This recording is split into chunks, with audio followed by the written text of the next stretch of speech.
Meu nome é Rodrigo Cota Nonato e vou apresentar um pouco sobre o trabalho de métodos, parte 3. Fontes e espectros de ionização por campo. Íons formados sob a influência de um campo elétrico alto, 10 elevado a 8 volts por centímetro.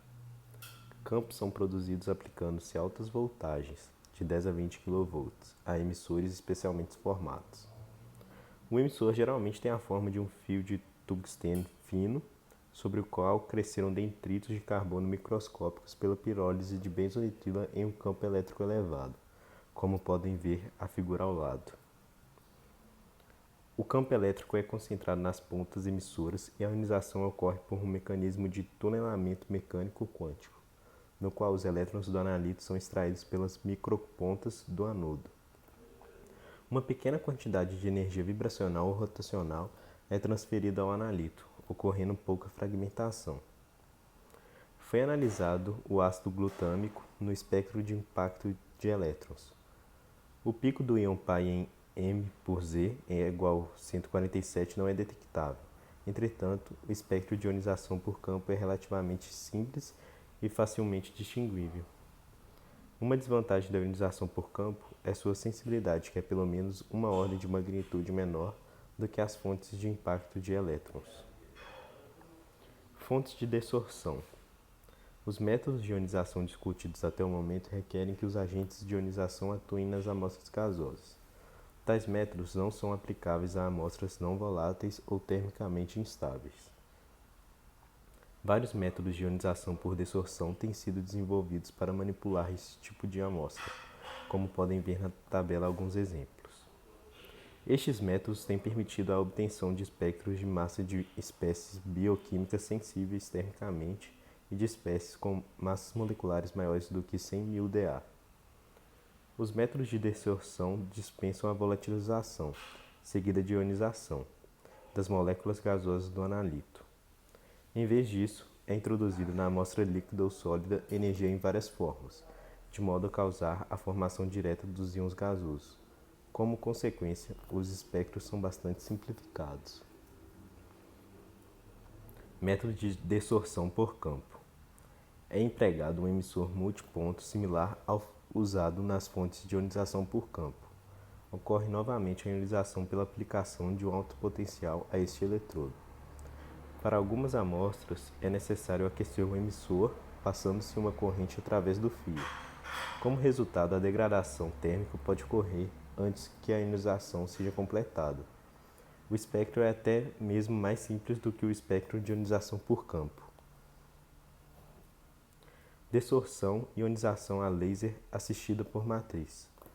A espectrometria por desorção e ionização a laser assistida por matriz, MALD, é um método de ionização que pode ser usado para a obtenção de informações exatas das massas moleculares de biopolímeros polares, com massas na faixa de alguns milhares a várias centenas de milhares de Da.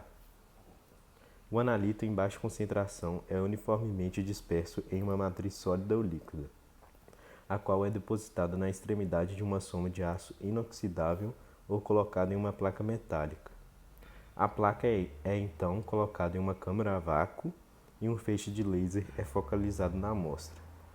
A matriz e o analito são então dissolvidos e ionizados, criando uma pluma de íons, como podem ver na figura essa metodologia. O método de preparação de amostra mais comum é a técnica da gota seca, na qual uma gota da matriz contendo o analito é depositada na placa metálica, então é seca. As concentrações do analito são geralmente na faixa de micromol por litro. Ionização por eletronebulização.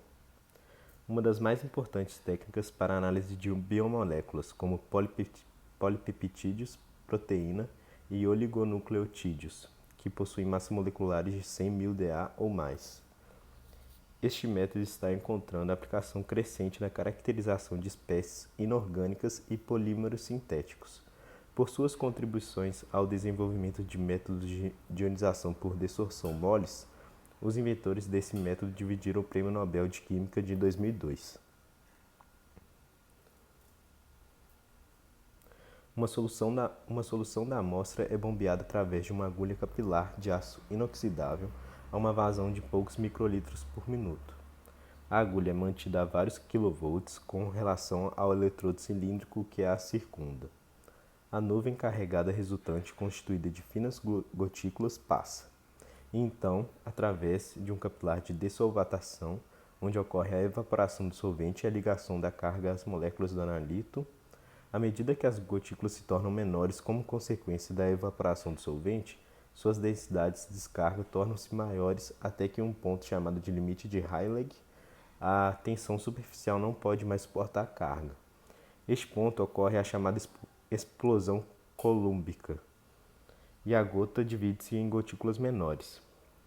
Estas pequenas gotas podem repetir o processo até que todo o solvente seja removido do analito, resultando em uma molécula do analito com carga múltipla. Ocorre pouca fragmentação de biomoléculas grandes e termicamente frágeis porque o analito que está se ionizando retém pouca energia excedente. O estado de carga correspondente a cada pico pode ser determinado pela distribuição de picos, tornando-se assim possível determinar a massa molecular de uma proteína a partir de espectros. Fontes de bombardeamento com átomos rápidos. FAB, também chamado fonte de íons secundários líquidos, assumiram um importante papel na produção de íons para estudo de massas de espécies polares de altas massas moleculares. As amostras em um estado condensado, usualmente em uma matriz de solução viscosa, são ionizadas pelo bombardeamento com átomos energéticos de xenônio ou argônio. Os íons do analito, tanto os positivos como os negativos, são removidos da superfície da amostra em um processo de desorção. Esse tratamento provoca um aquecimento muito rápido da amostra, o que reduz a sua fragmentação. Quando FAB é aplicado a compostos orgânicos ou bioquímicos, quantidades significativas de íons moleculares são produzidos, mesmo para amostras de altas massas moleculares e termicamente instáveis.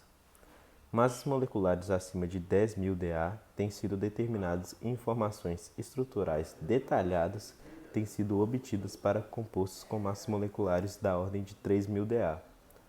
Dentre as desvantagens do FAB estão a limitada faixa de massas moleculares, a necessidade de maiores quantidades de amostras do que a ionização por impacto de elétrons, a necessidade de encontrar uma matriz apropriada na qual o analito seja solúvel, e o ruído da linha base, resultante da formação de agregados de íons da matriz. É isso. Obrigado.